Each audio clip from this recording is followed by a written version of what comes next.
Hello everybody and welcome back to the New Hampshire Business Show. My name is Chris Mastrana and today we have Hannah Greenwood of Blonde Boss Media. Welcome to the show, Hannah. Thank you so much for having me. I know, it's been fun. I've been waiting for this. This is going to be interesting. Yes. So let's talk about something that a lot of businesses have an issue with, I guess. It's social media. Yes, they do. Obviously social media is taking over and it's really great and free marketing tool. And pretty much I think that a lot of businesses are either unaware of how important it is or they're just not sure how to start. Especially, the more veteran companies that, have been doing other types of marketing all this time and now they have to finally go to the internet to market. So for me, it's something that I'm really passionate about and I just want to help other businesses grow and learn. Yeah. So like I said, this is, as you said, social media is growing. One of the more recent statistics I saw was 80-something% of everyone who uses the internet has a Facebook account. Mm-hmm. And then it's like 30 to 40% have an Instagram account and down from there. But that's huge. So like most people in the world, all billions of Facebook's users, of internet users have Facebook accounts. Yeah. So because I've seen the same thing before where companies are like, social media, that's a fad. Like, well, most of the planet is enjoying it. Yes, So seriously. you might want to move on that. Yes, definitely, I agree. I think that, even all types of demographics are on social media. Mm-hmm. So no matter if you're trying to target, the older generations or the millennials, it doesn't matter because everyone's on their own specific channel and you can market anywhere on social media and you'll definitely help yourself that way because when you're not on it, they're not going to find you unless they go to your website. So it's way better to get on social media if you're targeting those types of people. Yeah. So I forget who I was speaking with. It was probably Jordan, but we talked about you can lose business by not having a strong social media account. Mm-hmm. So would you go into that at all? So I've seen a lot of just on my own looking at different companies that have been in the business for so long. But when I go to their social media accounts and they don't really have anything updated, they haven't posted for several months or several years, they just do it sometimes when it's convenient. It kind of dulls their credibility a little bit, for me at least, in my age group I feel, because we go to those pages first before we head anywhere else. And so when you don't have a strong social media presence, it doesn't seem like you're up to date, that you're tech savvy, that you're kind of stuck in your own ways. So like you want to really try to at least post once to 3 times a week at least, just to say, hey, I'm here. Like I'm not, totally abandoning this. I'm up to date. I'm cool. I'm hip. So for me, I think it's so important, and I definitely think it's something that needs to be done. If you need to hire someone or you need to put contract someone, it's really important. And you will definitely get more customers, more clients that way if you are always up to date. That's good, because I feel the same way. Mm-hmm. I've looked to do business with people in the past, and after a very, very quick review, I'm like, okay, you don't have a Facebook account, okay, or you don't have a website. Mm-hmm. I'm like, don't really know if I want to work with you. Yeah. I mean, you probably could be a good business, but there's something a little lacking there, and it's... The best way I had it explained was like it's a direct contact to that business that people want. We're both younger. I'm still under 30, so I'm younger. And but yeah, it's like that direct contact. You want to be able to connect with people, with the company. I agree. I definitely agree. I think just being able to communicate with them.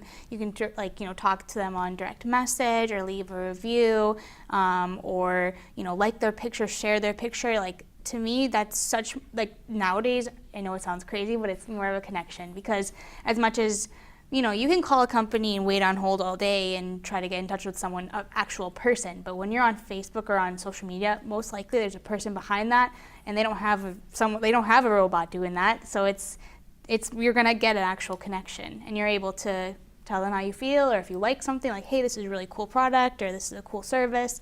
So to me, in my generation, I feel like it's more of a connected thing where, maybe the older generations would see, oh no, just pick up the phone and call them. Nowadays, it's not that easy. Yeah, and like I said, I felt the same way. I'm on the verge of being old, turning 30 compared to 29. but, but yeah, you know, there are things I'm going to pick up a phone and call, but unless it's a small entrepreneur like business, you're just going to get an auto thing, and I don't want to be on the phone like, okay, how many times do I have to hit one before I can talk to someone? Exactly. And there's like, yeah, you can just reach out and be like, hey, so-and-so, I sent you a message, and that's how we met. Yeah. And I'm like, hey, you're really cool. So like, let's talk. Yeah. And so I think that is one of the huge benefits of social media. 100%. Yeah. So let's talk. So we've talked a little bit about social media in general. Let's talk platforms a little bit, if you don't mind. Okay. So a new business is looking to get started on social media. You know, they don't know what to do. Where do they start? So obviously every industry is different. Yeah. You know, I have clients of all different industries, and they, you know, not all companies should use every single platform. You need to focus in on the platforms that make sense to your business. If you're a makeup company, you could do all the visual stuff, the Facebook, the Instagram, Twitter, Pinterest, all that stuff, because you have visuals, you have products that you could show all the time. But if you're more of a service-based or more of something that you only have one or two products, you don't need to necessarily have all those platforms. You can focus on 3. I would say the main 3 would be Facebook, Instagram, and LinkedIn, especially for your business, because you can post about industry news and just little updates throughout, you know, the time that you have your business. You want to always update things and let them know what's going on. But I just say that you just start with the ones you actually need, the platforms you need, and work your way into learning about everything else, I guess figuring out where your target is and where the people that you're trying to reach, where are they mainly at. So I would just say focus on those types of things, because ultimately you don't want to put too much work into it when you only need like half of it.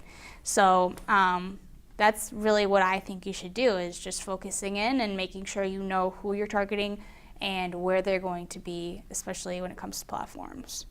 Okay, that's really good. Yeah, because I've heard not similar things before, which I think I like, and that's kind of speaking in the language of whatever platform you're on. So yeah, you have to pick the right platform for what your business is going to be. Yep. You know, if you have nothing visual to show them, well, let's not go on Pinterest or or you know, Instagram or something. But being able to communicate that way, and I think everyone should have Facebook to begin with. Yes, 100%. That is a must.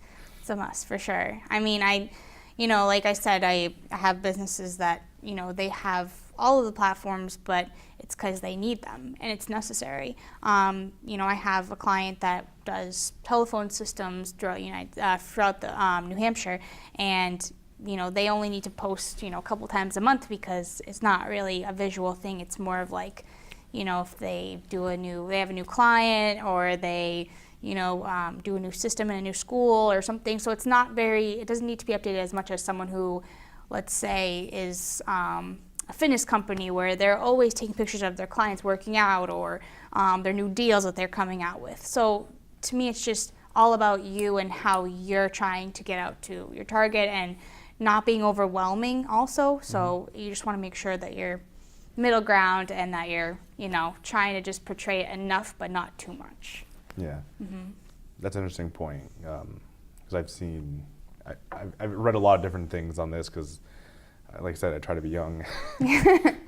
That line between not posting nearly enough, you know, months at a time, compared to what is overwhelming. Do you have any kind of gauge on kind of where you should be falling in there? Because you said middle ground, but that can be kind of too. And that's the thing. It just depends. But really, on Instagram, you should be posting once to twice a day. Any more than that, it might be a little overwhelming, unless you have something huge, like major happening, and you have to post. That's understandable, but to post 3 times, 4 times a day on Instagram is way too much. So once to twice a day. If you have a lot of stuff, twice definitely, but I stick to 1. Facebook once to twice as well, and Twitter can be up to, you know, 13 posts a day. That's what I've read, and honestly, it's, you know, keeping up with Twitter is really hard, but it's definitely, for Instagram and Facebook, those are definitely the numbers should stick to, because if you post too much, you look spammy, and you also look like you're just pushing anything out that you can, and you don't want to look like that. You want to have quality content, and you want people to look forward to it and wait for the times that you post and get excited about it. But when you're posting all the time, 24/7, 3-4 times a day on those platforms, it's just going to turn out to not be as authentic or as exciting. So that's what I would say. All right, pretty good. I like that. I think we fall pretty much in the same area of that. Yes. I generally try to stay there. Yeah. It gets tricky when you're a solo business.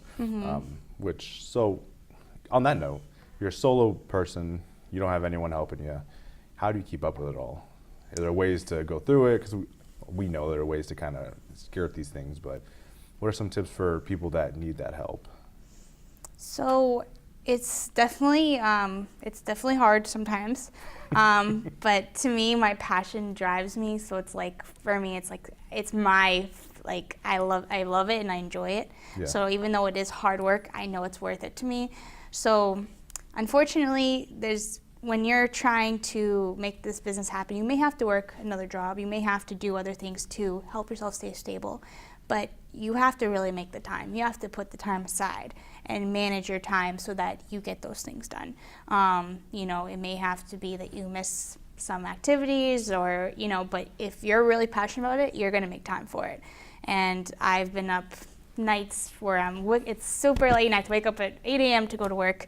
But to me, it's all worth it because I'm doing what I love. And I would just say, if you're starting your own business and you're by yourself, you don't have any help, and you have, only a limited amount of time to do all this stuff, it's really important to time manage and make sure you set time aside for your projects, and just make sure that you get as much as you can done in that amount of time, to the point where you're not, overdoing it or overloading yourself, but that you're able to get that stuff done. So time management is key, and that's totally what I've, ever since I was in college, that's one thing I've learned, and I'm actually mastered at it because it's something that is so important. You need it to be an entrepreneur, that's for sure. Yeah. So, all right. Okay, cool. So, sorry, my brain's jumping a little bit here. So we're managing our time, and we're on social media. So I guess another thing I'm going to ask is, are there any ways to kind of help manage social media a little bit?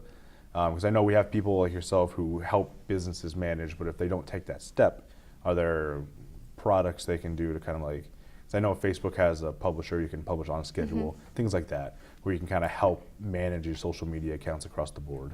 Yeah. Right now I actually use Hootsuite and Buffer. They're both scheduling tools that I use. So what I do is every Sunday I sit down with what I want to do plan-wise for each client. So, I make an idea of what I want to do for the week. Monday, Motivation Mondays, Tip Tuesdays, Flashback Fridays, kind of stuff like that, where it's like a theme so that you have a plan. Or if you just you don't even have to do those types of things, but you can just always have a plan of what you're going to do every week. That way you already have an idea, and then you can just transfer that into the schedulers. So make sure you have your photos, make sure you have your text and your hashtags, just trying to keep that schedule going is going to be easier, and it's going to cut down a lot of time. Because if you're honestly just going off of just whatever, I'll just post this, and this, one, it's not going to get as much traction, and two, you're just wasting time trying to look for stuff. Like, you should have a plan always with anything. You always have to have a plan. So I would say those two are my favorites that I use for the amount of accounts that I have. And then I would say social media as a tool in general, because if you need inspiration or if you don't know what to post, it's always good to look online at your competitors and just see what they're doing so you can get ideas. Because I know sometimes I have a hard time thinking, what am I going to post today? Or what am I going to do this week? Or, I want something different. I want to get up to date. All you have to do is just kind of look through and take the time to look through and see what everyone else is doing, see what's trending, see what's, something that everyone's been liking, and kind of mix it up and do it your own way. So I would say those are my main things that I do to get myself to where I need to be and making sure I deliver quality content. Yeah. I like that, do it your own way. Mm-hmm. So I see a lot of people trying to just kind of copy, and they copy someone else's stuff, and let's change it a little bit, but I think the big part about social media that I really enjoy is that it's personal. Mm-hmm. So for me, the New Hampshire Business Show, our Facebook page is run by me. Mm-hmm. Like, I do all of the writing, I do everything. I write very genuinely to me. I don't copy that from other people. You can't. Yeah, exactly. And I think that's what makes or breaks businesses, especially in their social media circles. Mm-hmm. So. Yes, definitely. I mean, and also what's great is I forgot to add this, is that if you ever heard of Canva, it's like it's a cool app where you can make your own flyers and different things like that. I use that a lot for my blogs. So if I have a blog coming up, I'll make this little flyer, which is really easy to use. Mm-hmm. And you can do a graphic and text and do backgrounds, stuff like that. That's a cool way to add stuff in that's not just reposted or that you found on the internet. You know, it's not stock photos. You can just make your own. So it's kind of cool to add that in as well. It's another cool tool. So Canva, obviously if you're good at Photoshop and stuff like that. So I mean, I think that there's different ways to make it your own, but you can also add in different things like that to still keep it constant and keep the brand consistent, but also add your own flair to it without losing complete authenticity. You want to make sure everything is, in uniform. Good. And I will say you have very good Instagram looking pictures. Thank you. I try very hard. Okay, so as we're kind of moving towards the wrap up of this, I like to ask people what type of stuff they like to read. Mm-hmm. Do you read books or anything like that? Just kind of, how do you learn? How do you do all that type of stuff? So I do a lot of webinars. Okay. And I get involved in groups with women entrepreneurs, and they usually post stuff, or they usually send articles in the groups and stuff. So I like to do a lot of that kind of stuff because I'm a visual person, so I need to see it, I need to understand, and not just read. I need to have a video or something to kind of explain how they do their social media and how they run their business. So I recently did a webinar with a account. It's called Society Girl or Society Gal, and I actually followed the group, and she did a webinar. It was free. It was a masterclass, and she's amazing. She's a great PR girl, and she does a lot of her own stuff for social media. She's just by herself as well. So I took her class. I was actually on the plane going to Cali, and I had 6 hours, so I was like, I gotta watch this now. I have time. So I watched it, and I just took so many notes, and that's how I really gain more information, is just webinars and following the people that I look up to the most. Like, I love, as you know, I love Gary Vee. I love him so much. He's so awesome. He's so straightforward, and to me, just watching his short videos on his Instagram or even his stories on his Instagram, it just teaches me so much. It inspires me, but it also teaches me to there's no BS. Let's just get this done, and let's just set goals and try to find ways to achieve them. And so for me, it was just a lot of online influencers, but also taking those webinars, taking those articles, and transforming them into ways that would help me and how I could use them towards Blonde Boss. Okay, awesome. Mm-hmm. I like that. I read a lot too, so I get that. Yeah. So I like to learn. I do, me too. Okay, awesome. So thank you guys so much for watching, and until next time, keep being awesome. So thank you all very much for watching today, and until next time.